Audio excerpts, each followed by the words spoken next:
আগমনী। আমার channel Shrimad Bhagavata with আগমনীতে সকল সুধীজনকে স্বাগত জানাই। আজ আমি শ্রীমদ্ ভাগবতের প্রথম স্কন্ধের পঞ্চবিংশ অধ্যায় পাঠ এবং ব্যাখ্যা করব। চলুন তাহলে শুনে নিই। নারায়ণং নমস্কৃত্য নরেশ নম নরোত্তমং দেবীং সরস্বতী ব্যাসং তদ্জয়মুদীরয়েৎ। প্রণমিয়া ভক্তিভরে নরনারায়ণে নমিয়ামি নরোত্তম শ্রীকৃষ্ণ চরণে। সরস্বতী দেবী পায়ে জানাই প্রণতি, নমি কৃষ্ণ দ্বৈপায়ন বেদব্যাসপ্রতি। সর্বজনে বন্দি জয় করি উচ্চারণ, নমি হৈমবতী সুতে বিঘ্ন বিনাশন।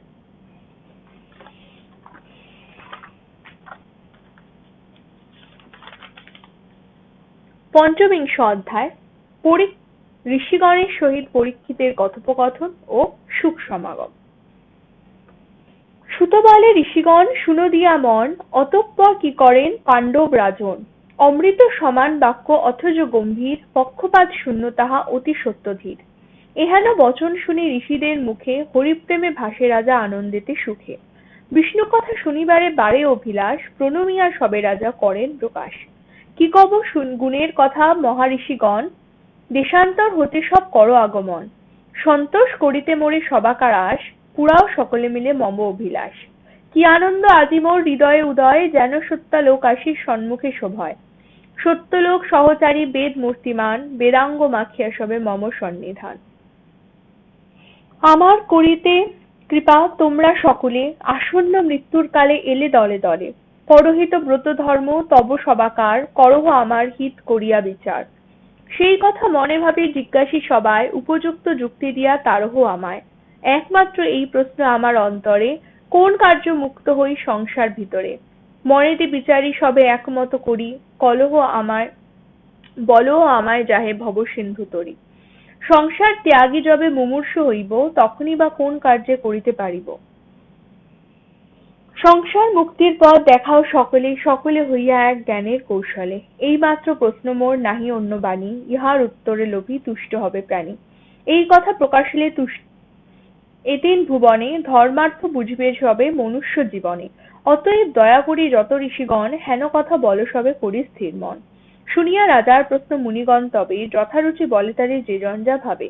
কেহ বলে যজ্ঞ আর কেহ বলে দান, কেহ বলে তপস্যাই সবার প্রধান। ধর্মতত্ত্ব বিচারিয়া একে একে কহে, যাহার মতিতে যাহা সর্বোত্তম রহে। কেহ বলে যজ্ঞ করো তুমি মহারাজ, যজ্ঞের সমান শ্রেষ্ঠ নাহি অন্য কাজ। যজ্ঞেতে হরিরে করো আহুতি প্রদান, তাহাতেই মহারাজ পাবে পরিত্রাণ। দেশের এসে এই খ্যাতি সকলে ঘোষিবে, সুকৃতি আপনি আসি তোমারে স্পর্শিবে।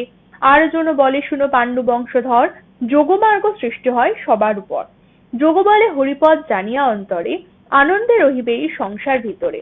আর জন বলে তপ করহ রাজন, ব্রহ্মপদ ঊর্ধ্ব করে স্থির করি মন। ঊর্ধ্বপদে নিম্নশিয়া অগ্নির দহনে, শীতে রহ জলমধ্যে গ্রীষ্মেতে কিরণে। বর্ষায় বৃষ্টিতে ভিজি খাবে পত্র ফুল, ওঙ্কার জপিবে মনে আনন্দে অতুল। তাহাতে পাইবে হরি অন্তরে দর্শন, হরিমূর্তি হেরে হবে সার্থক জীবন। হরিপদ আশা করি ত্যাজিলে জীবন, আর না হইবে তব এ ভব দর্শন। কেউ বলে করদান বলির সমান, সাত্ত্বিক পুণ্যের ফল প্রত্যক্ষ প্রমাণ। অন্নহীনে অন্ন দাও বস্ত্রহীনে বাস, দুঃখে নাশো দুঃখ পুরে অভিলাষ।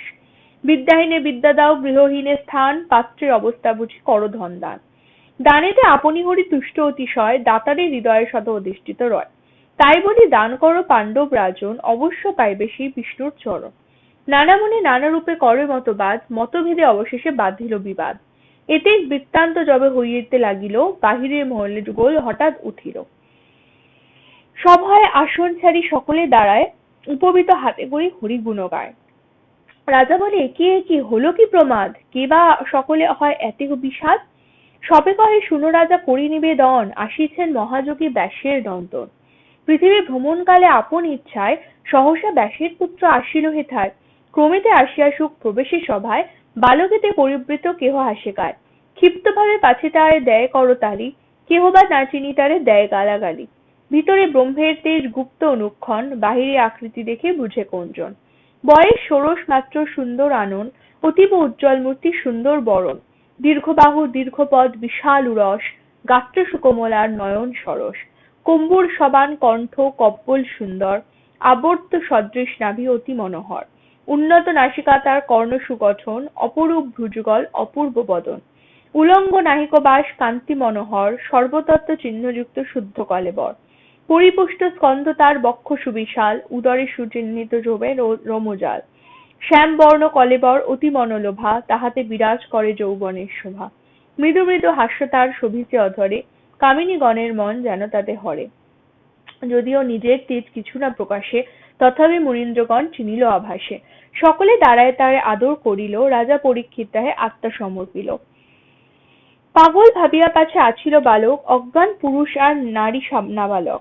এহেন সম্মান তার সবাই নেহারি, প্রস্থান করিল ভয় মনেতে বিচারি। নৃপতি করিয়া পূজা দিলেন আসন, বসিলেন সুখদেব আনন্দিত মন। ব্যাসের নন্দন সুখ তেজস্বী মহান, মুনি পরিবৃত হয়ে করে অধিষ্ঠান। তারকা পুঞ্জের মাঝে চন্দ্রের মতন, মুনিদের মাঝে শোভে ব্যাসের নন্দন। বহু স্তুতি করে রাজা স্থির করি মন, সুখেরে কহেন তিনি মধুর বচন। কি কব মহিমা তব আমি মূঢ়মতি, যার গৃহে তব পদ তার পুণ্যগতি। কি ভাগ্য লোভিনু আমি বর্ণিবারে নারী, ক্ষত্র হয়ে তব পদ সেবিবারে পারি। আপন ইচ্ছায় দেব করি আগমন, সার্থক করিলে মোর এ পাপ জীবন। অসুরের পাপ নাশ বিষ্ণু সন্নিধান, তোমা দেখি তথাপুত হলো মোর প্রাণ। শ্রীকৃষ্ণের দয়া আজ এ বংশ উপর, রহিয়াছে সর্বক্ষণ চুষিয়া অন্তর। ভাগিনেয় পুত্র বলি মনে আছে তার, আমারে তরিতে তার এই ব্যবহার। অতীব পাপাত্মা আমি তাড়িতে আমায়, কৃষ্ণরূপে হে ব্রাহ্মণ স্বাগত হেথায়। কি কব তোমার গুণ সামান্য মানব, যাহা হেরি অত্যাশ্চর্য তোমার বৈভব। যোগীদের গুরু তুমি ওহে যোগীরাজ, আছে যাহা অভিলাষ জিজ্ঞাসিব আজ। বলদেব কোন কার্যে যোগীর সিদ্ধি পায়, হেরিরে হরিরে যোগী করি হে কি উপায়। কোন কার্যে সেই সিদ্ধি হইবে উদয়, কোন বা নিয়মে সেই কার্য মহাশয়। শ্রবণ জপন আর স্মরণ ভজন, কোন বা উপায়ে কার্য সাধিবেক মন। অনুগ্রহ করি দেব করহ প্রকাশ, কলুষ সাগর বাড়ি হউক বিনাশ। জানি আমি তব স্থিতি যথা জনপদে, গোদহন কালমাত্র পায় তব পদে। অন্তিম উদয় মোর বড় আশা মনে, শুনিব সে হেন যোগ এহেন জীবনে। রাজার বচন শুনি হৃষ্ট সুখ ঋষি, আরম্ভেন কহিবারে চারিদশ দেশি। স্থাবর জঙ্গম যত হলো সবে স্থির, পবন বহিল মৃদু স্থির নিধি নীর। উজান বহিল গঙ্গা কুল কুল করি, প্রেমনীর বহে যেন তাহে ধীরে ধীরে। সূর্যের কিরণ হলো বসন্ত সমান, পশু পক্ষী নর নারী করি স্থির প্রাণ। সুখ মুখামৃত সুধা হইল বর্ষণ, ভাবুকে করিয়া পান উন্মত্ত তখন। প্রথম স্কন্ধের কথা হলো সমাপন, হরিপদে দাও মন ঘুচাও বন্ধন। পঞ্চবিংশ অধ্যায়ে আমরা দেখলাম যে ঋষিগণকে পাণ্ডু বংশধর পরীক্ষিত তিনি বলছেন যে আমাকে হরিকথা শুনিয়ে ধন্য করুন।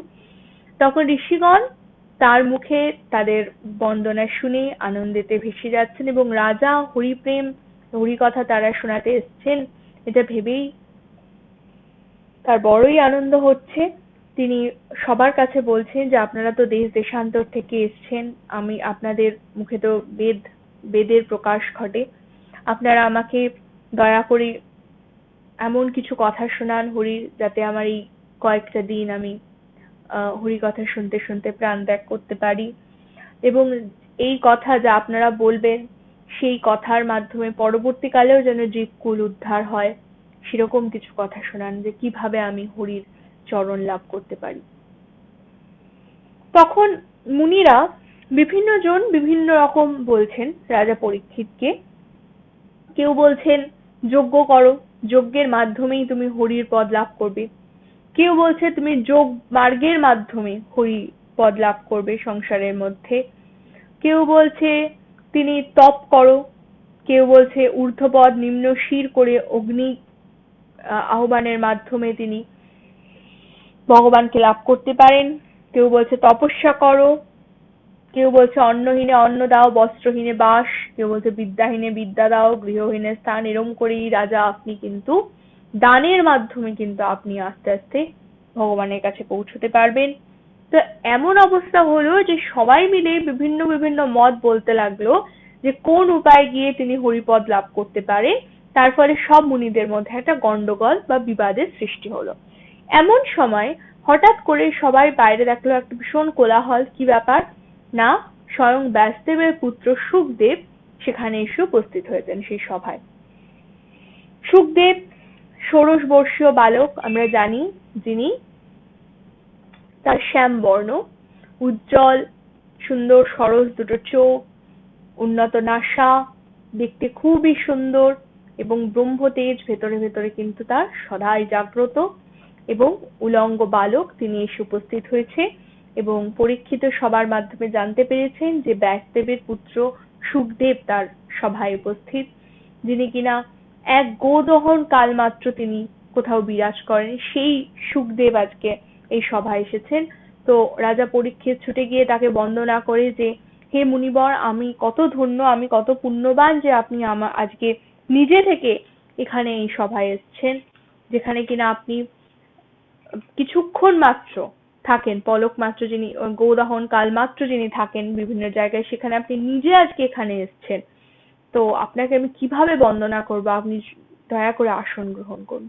তো শুকদেবের মনে একটা ভয় ছিল যে কি জানি আমাকে চিনতে পারবে না কিনা, আমাকে উপহাস করবে কিনা। তো রাজার বন্দনাতে কিন্তু শুকদেবের মনের ভয় দূর হয়ে গেল এবং সকল ঋষি তাকে সম্মান দিয়ে আসন গ্রহণ করতে অনুরোধ করলেন এবং যেটা উনি পরীক্ষিত সবাইকে বলছিলেন, সব মুনি ঋষিদেরকেও শুকদেবকেও তিনি বললেন যে আপনি দয়া করে আমাকে এমন কিছু বলুন যাতে কিনা এই মাত্র কটা দিন আমার জীবনের আমি অন্তত এমন কিছু এমন ভাবে আমি যাতে অতিবাহিত করতে পারি যেখানে কিনা আমি ভগবানের শরণ লাভ করতে পারি।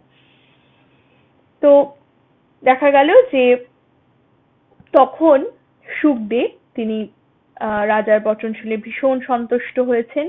সব জায়গায় একটা শান্ত ধীর স্থির পরিবেশ তৈরি হলো, মনে হচ্ছে বসন্ত সমাগম হচ্ছে এবং দেখা যাবে পরবর্তী অধ্যায় যে শুকদেব পরীক্ষিতকে কি বলছেন বা কিভাবে শ্রীমদ্ভাগবত শোনাচ্ছেন এবং শ্রীমদ্ভাগবতের কথার মধ্যে দিয়েই কিন্তু তিনি তার সবচেয়ে যে কাঙ্ক্ষিত বস্তু পরীক্ষিতে শ্রীহরিচরণ সেটা লাভ করবে।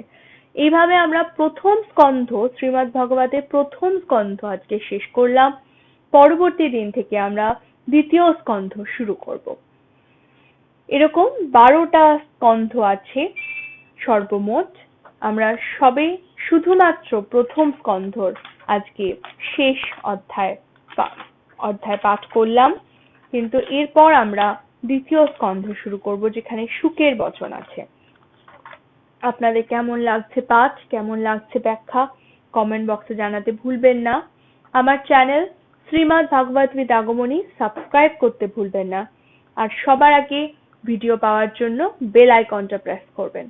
আর আগের ভিডিও লিংক দেখার জন্য আপনারা ডেসক্রিপশন বক্সে একটু দেখে নেবেন। ভালো থাকুন, শুনতে থাকুন। নমস্কার।